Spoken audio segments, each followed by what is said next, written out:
בית הערכים, מהו פרופיל האדם המצליחן. גילנו שהוא לא יותר חכם, ולא יותר עשיר, ולא יותר מבריק. מה שכן, הוא מתנהל על פי כמה עקרונות הצליחה, שמי שמאמץ אותם יוכל לשפר איכות חייו. היום אני אדבר איתכם על 3 עקרונות. אני אדבר איתכם על אינטגריטי, אני אדבר איתכם איך אנחנו עוברים מקורבן למצליחן, ואני אדבר איתכם על מודל אפרת. אוקיי. 1. אינטגריטי. מהמילה העברית יושר. קל מאוד להפר אותה. מתרגשת. אנשים משלמים מחירים כבדים בגלל חוסר אינטגריטי. מה זה אומר? כשאני אומרת משהו, אני צריכה להתכוון אליו. ואם אני מתכוונת, אני צריכה לעשות. אוקיי. אני רוצה שתכניסו לחיים שלכם תרבות של עמידה במילה. כשאתם אומרים משהו, אז תעשו. שכל אחד כאן ישאל את עצמו, מהי הפעולה שתלויה רק בו, שאילו היה עושה אותה, היה מצליח, ולשפר את איכות חייו. הדבר השני שאני הולכת לדבר איתכם עליו הוא מקורבן למצליחה. איך אנחנו עושים את זה? סיטואציה, מצב שלישי קורה לנו בחיים. אני מאשים במצב הזה את כל העולם. הבנק אשם, אמא שלי אשמה, אח שלי אשם, רק אני לא אשמה. התירוצים שלי הם אין לי זמן, אין לי כסף, אני כבר מבוגר. אוקיי, חיכיתי וקיבלתי שמשהו יקרה. אולי יבוא איזה מלאך, ידפוק לי בדלת ולפתור את כל הצרות שלי. ואז יום אחד אני קמה בבוקר ואני אומרת, זהו, את כאן, אני במצב הזה לא יכולה לחיות יותר. ואז אני פתאום מבינה שהכל, הכל תלוי בי, ורק בי ולא באף אחד אחר. ואז מה שאתם צריכים לעשות זה לקחת דף ועט ולרשום את כל הפתרונות האפשריים.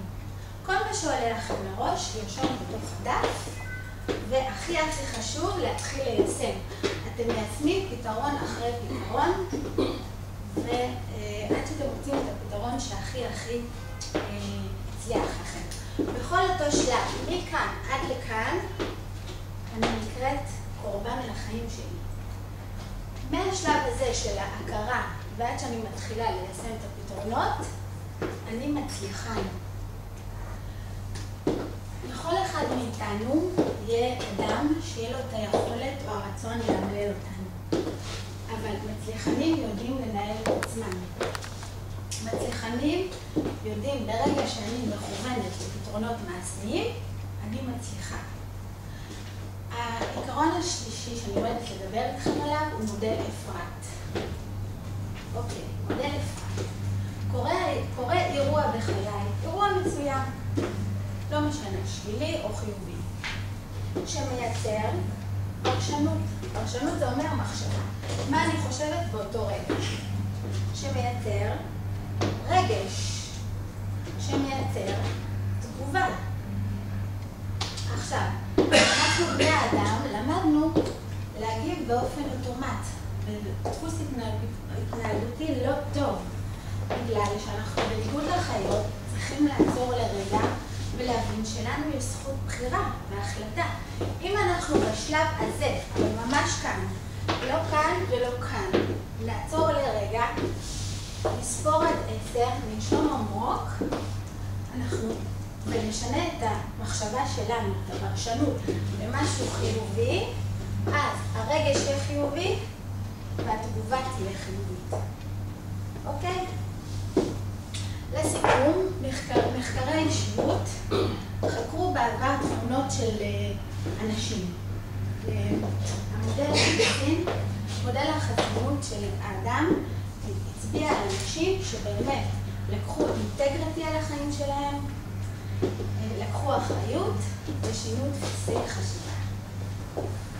אוקיי, תודה לכם.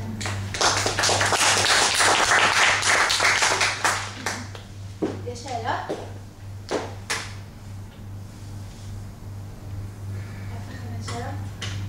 טיפים ברורים? אז תאמצו אותם. מה היה המשפט עם העץ? רוצה לראות אותו?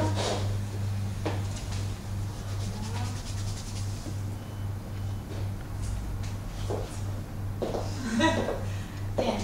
מה קורה כשיש פער בין מה שאני רוצה, מה שאני בוחרת שיהיה, לבין הביצוע שלו בשטח? זה בדיוק הנושא שעל ידי המעשים, אם אנחנו אומרים משהו, בדרך כלל אנחנו כל הזמן מדברים, ואז יש לנו כל הזמן תירוצים, ואנחנו דוחים דברים, ומאשימים אנשים, אבל אם אנחנו